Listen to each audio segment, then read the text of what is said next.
Okay, so today we're going to cover just the first part of Chapter 6, um, which is just 6.1, 6.2, and 6.3. And what we're really talking about is kind of heat and energy in this chapter. So just remember, this is Chapter 6.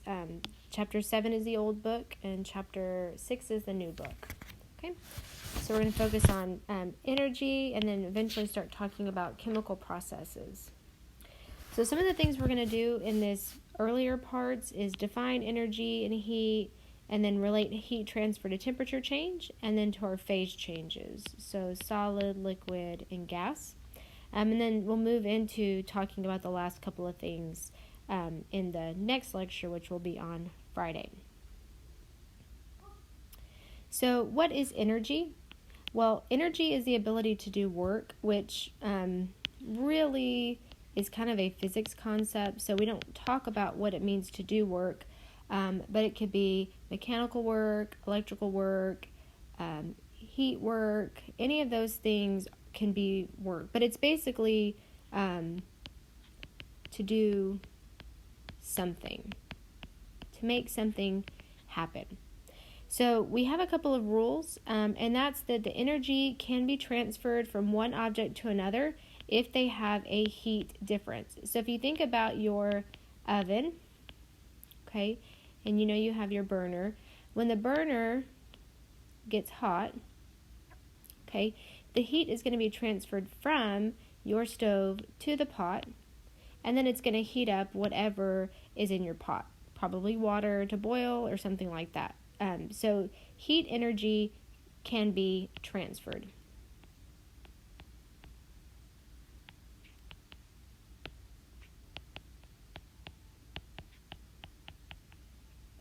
But there must be a temperature difference.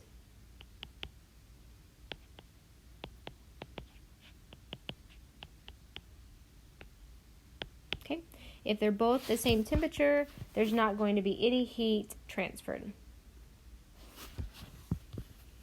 Now, so what is heat? Heat is only going to be something when we have an actual transfer. So heat is kind of like an action. Something can have a temperature associated with it, like in this case, this might be 20 degrees Celsius, which is room temperature, and this might be, we'll just say 100 degrees Celsius, and so this is temperature. Okay, both of them are just temperatures. But the actual movement, the blue arrows, that's heat. Okay. And then because of the fact that energy, work, and heat are very closely related to each other, they have very similar units that we'll use. Okay. So what are these units? The two most common one are joules and calorie. So it's pronounced like joule. Okay. And this is the SI unit. So remember we talked about the metric system? So it's in that group. And we use the joule to describe energy, work, and heat. And we abbreviate that with a capital J. Now, the unit that you're probably more familiar with when it comes to energy but may not know is calorie. Okay, so you're probably familiar with calorie if you've taken nutrition or A&P, or if you've looked on the back of something you've eaten or drank that has a nutritional label. And the nutritional labels usually refer to calories. But in science, we typically don't use calories, we use joules. And so there's a conversion factor that tells us how to convert between the two units. Okay. So in this case, 1 cal equals 4.184 joules. You do not need to memorize this. I will make sure this is on your cover sheet on an exam if you need it. You just need to make sure you know what the unit conversion is for, because if you don't know what calories and joules are, you won't know how to use it. So we most often see this in health professions and then in everyday life, but typically not in chemistry or science. So here are some examples of energy expenditures, so how much energy is expended to do work. And then it's based on 180-pound person, and so we're holding something constant, which is the weight of the person. And then you can see that the energy expended values are very different. They range all the way from 220, which is golfing with a cart, so driving around, not carrying them, and then all the way up to walking upstairs, which is 1,200. Okay, so anywhere in between, you can see that there are different values, and the more intense the workout, then theoretically the more energy expended to do that work. And they're all based on per 1 hour. Okay, so we've held the person constant and the time constant so we can compare that. Okay, it's very similar to how they determine the calorie content for food. Really, it's how much energy it takes your body to digest that particular food you've eaten. So processed foods typically have higher calories because it takes your body more energy to digest that than lower calorie foods like fruits and vegetables that usually your body can digest quicker with less work. All right, so this is going to bring us to something that's really important about heat, which is the relationship between the heat transferred, the temperature, the mass, and then the specific objects that are transferring the heat. Okay, so heat is going to be given a symbol of lowercase q. Sometimes we see capital Q, so I'm going to put both, but this is the variable that describes heat. Now, the amount of heat transferred is directly proportional to the change in temperature, okay? Meaning that as our delta T, which is change in temperature, increases, meaning if I'm going to go from from 0, let me start this over. Delta T breaks down to T final minus T initial, okay? So if I'm starting off at 0 degrees Celsius and I'm going to heat something up to 100 degrees Celsius, my delta T is 100 degrees Celsius because that's the change in temperature of my system, okay? So as this delta T gets wider, it's going to require more heat versus if I only wanted to increase the temperature of something from 0 to 20, that's a smaller delta T, therefore the heat would be smaller. Okay, so they're directly related. The other important term is the mass of the object, how much. Okay, so in this case, the more the object weighs, the more heat it's going to take. So the more heat it's going to produce, depending on the type of reaction. So the example I can think of is a match, okay? So you have a teeny tiny match, and you have a little flame with your match, okay? And then there's a group, and they have a bonfire, okay? So these are not drawn to scale.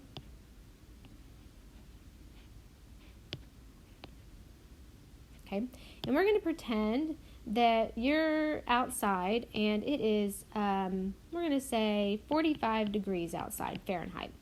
And you have an option. You can either stand next to the match for warmth, or you can join the rest of the party at the bonfire. Okay, so which side are you going to pick if your goal is to stay warmer than 45 degrees Fahrenheit? Well, it's probably going to seem intuitive that you are going to stand by the bonfire. But the reason why you're going to stand by the bonfire is because there is more heat. And the reason why there's more heat, Q, is because there is a larger amount of firewood. Therefore, there's more heat. Whereas the match, because the match has a very low mass, the heat is very low. Because the bonfire has a very high mass, the Q is very high, the heat. Okay? So this is the best analogy I have for that, because in Texas we know that 45 degrees Fahrenheit is cold. Okay? 32 degrees Fahrenheit would be freezing, rain. If we had rain, it would ice over. So we know it's cold.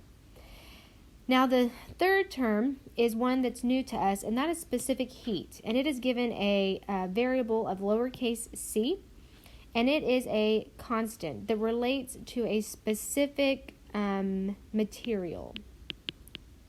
Okay, so be it metal, wood, different types of metal like aluminum and steel, it's specific. And the best example I can think of this is if you were eating a fresh pizza out of the oven and you took a bite into the pizza, you would probably notice that your mouth would burn, okay? And the reason why it would burn is because you have bitten into some part of the pizza which is warm.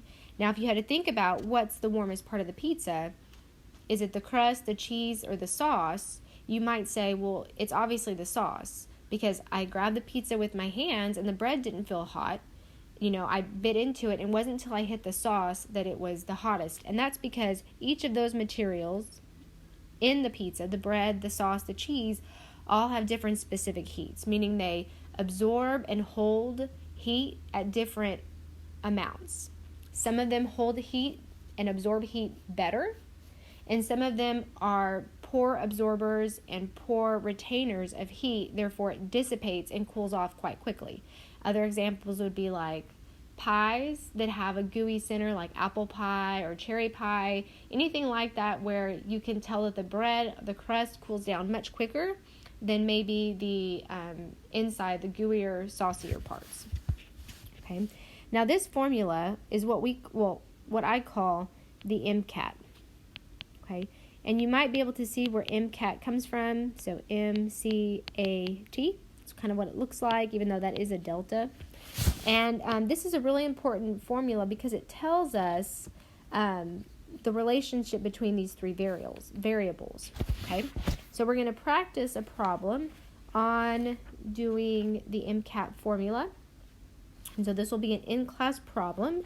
And we're going to do that off to the side right here.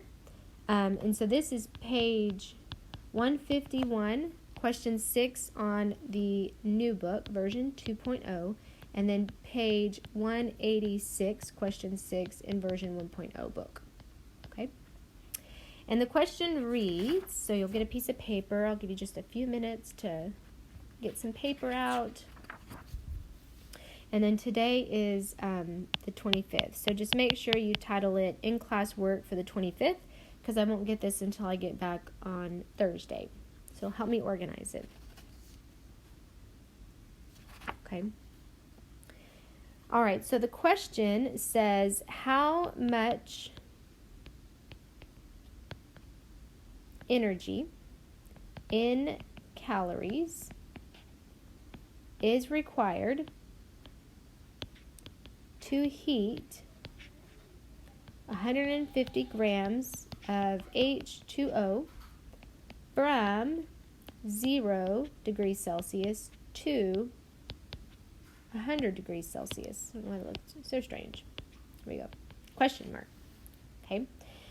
Now, unfortunately, the table right here is kind of blurry to read, but water is at the very bottom, and it has a specific heat capacity of 1 calorie per gram Celsius.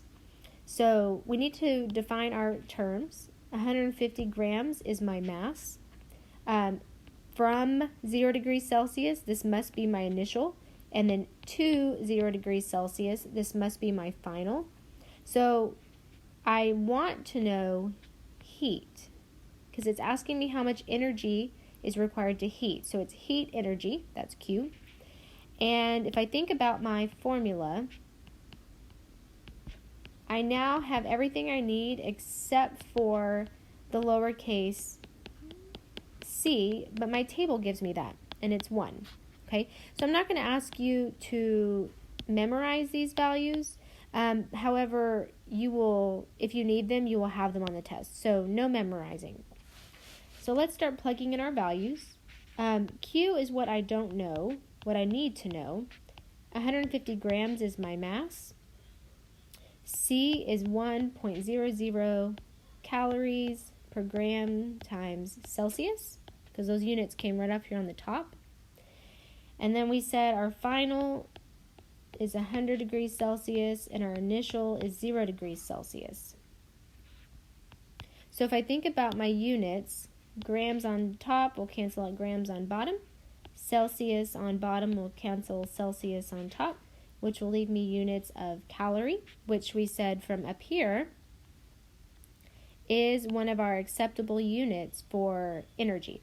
And the question doesn't specify calorie or joules, so if I report it in this final answer, it should be correct. So the way to solve it is you need to handle the parentheses first, so please excuse my dear Aunt Sally, parentheses first. So now we're going to have 150 grams times the 1, and then 100 minus 0.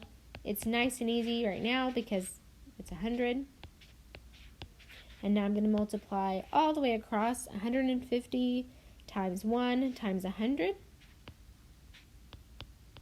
And what I should get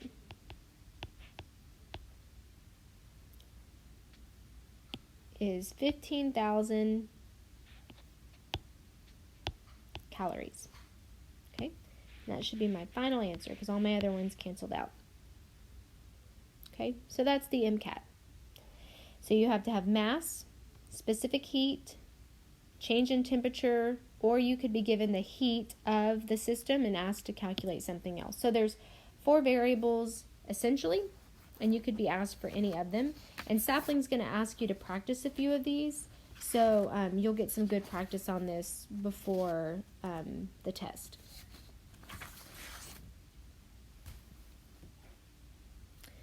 All right. Well, I want to take the opportunity to go back up to this slide right here, and I want to practice converting one of the ones that's on your Sapling homework. Now remember, because it's algorithmic, we may not have the same numbers, but the first question is going to ask you to convert between calories and joules or back and forth. So let's practice one of these conversions, and that way you'll have a little bit of experience with it before you get there. So we're going to do number 3, question 1 on that homework, but the third one, which they actually call C. Okay, now mine says 9.46 times 10 to the 6 joules, and convert that to kilocalories. So if I'm going to set that up, okay, and the first thing I need to do is I need to go from joules of something to cals, so I can at least go from the SI system and move into that calorie system. And so I know that 4.184 joules is equivalent to every 1 calorie, because that's what this gives me. And now I'm out of joules and I'm in calories, but I need to go to kilocalories. And so for that, you have to remember that kilo and the base unit relationship, okay? And if you can remember that, it's every 1 kilo of whatever unit you're talking about equals 1,000 of the base units. So if it's kilometers to meters, it's 1,000 meters in a kilometer. If it's grams, it's 1,000 grams in a kilogram. So I'm going to plug in those numbers. Okay. And now my calorie will cancel out. And now I'm going to multiply across and multiply on the bottom.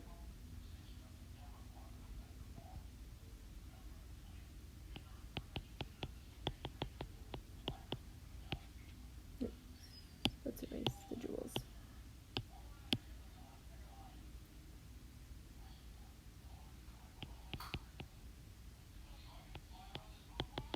You can probably hear Buzz Lightyear in the background. 2, 3, 4, 5, 6. Okay, so now we're going to take 9.46.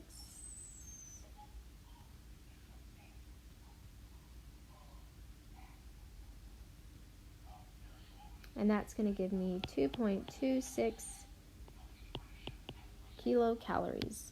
Okay, so that's the kind of stuff you need to do to convert using this new thing. So we've done dimensional analysis. We're just adding a new conversion factor in order to do that same type of stuff with energy.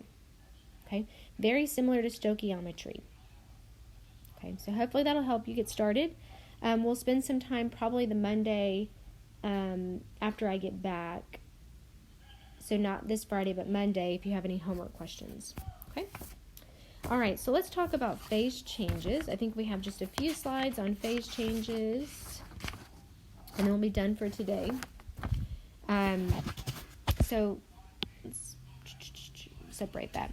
Okay, so phase changes, phase change in general is a physical process, so a physical change in which a substance goes from one phase to another. And we've already talked about solid, liquid, and gas, I do believe, where we talked about boiling, evaporation, and I showed y'all the flow chart. And so the two that we're going to focus on right here are the melting point, where it goes from solid to liquid, or liquid to solid because the temperature is still the same, and the boiling point where the liquid goes to a gas or gas to a liquid because that's the same. So to explain this, let's think about water making these changes, okay? So water freezes at 0 degrees Celsius, and water boils at 100 degrees Celsius. But because water freezes at 0 degrees Celsius, it also melts at 0 degrees Celsius, okay? And then because it boils at 100 degrees Celsius, it's also going to condense at 100 degrees Celsius, okay? So even though there are 3 phases, there's only 2 temperatures that determine when those changes happening. And this is a process that's called equilibrium. Okay? Even though we talk about it happening in one direction, technically at 100 degrees Celsius, water is both boiling and condensing, and boiling and condensing. And at 0 degrees Celsius, water is also freezing and melting, and freezing and melting. So it's going back and forth between those 2 phases for a while. So on this slide right here, it kind of says what I just told you guys, that because there's equilibrium occurring, that at the boiling point and the melting point, both phases actually exist at the same time, which is weird to think about it, but it is. And then when this equilibrium is occurring, the temperature of the substance is going to stay the same. Okay, and so what that looks like is, let's draw this little chart. Okay. And it goes something like this, okay? Now, when water reaches 0 degrees Celsius, and when water reaches 100 degrees Celsius, it's going to stay the same temperature until all of the water molecules either become a gas or a liquid or a solid, okay? So let's look at this as we are increasing the heat. So say I'm starting off and this is negative 10 degrees Celsius. Theoretically, all of my water should be a solid. So any heat that I'm adding into the system should be contributing to an increase in the temperature of the system.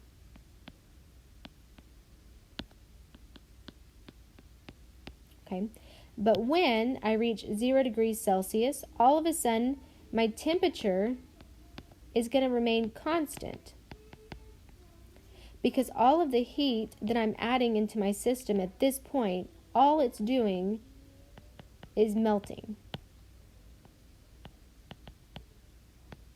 That's all it's doing.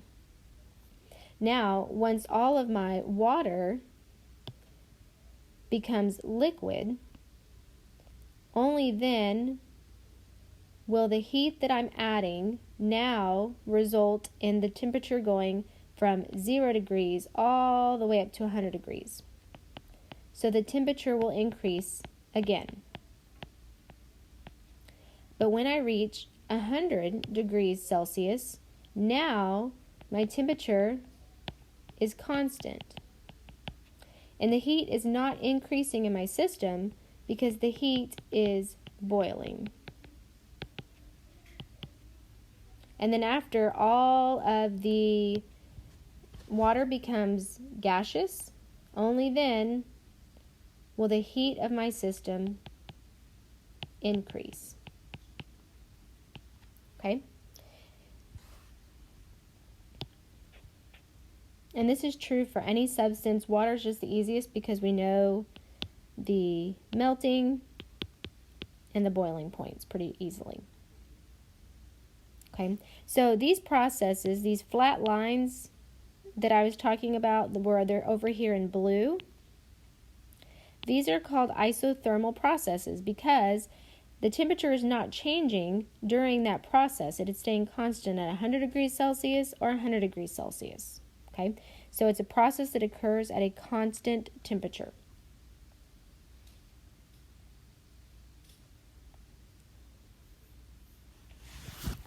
So I would recommend writing or drawing this little figure out just to help describe what's happening. It may help it put it into visual, what's written in words, which sometimes is all that we need to understand it enough to explain it. Okay? All right. Now we are not going to worry about heat of fusion and heat of evaporation. I omitted any of those questions from Sapling that would ask you about those, so we're not going to worry about those specifically. Okay. And then we're going to cover this last slide and we should be done. So the phase change that occurs is going to depend on the direction of heat transfer, meaning is heat coming in or is heat coming out? And what we're getting ready to start thinking about is it exothermic or endothermic, which is what we're going to pick up with on Friday. Okay? If the heat is transferring in, solids usually become liquids.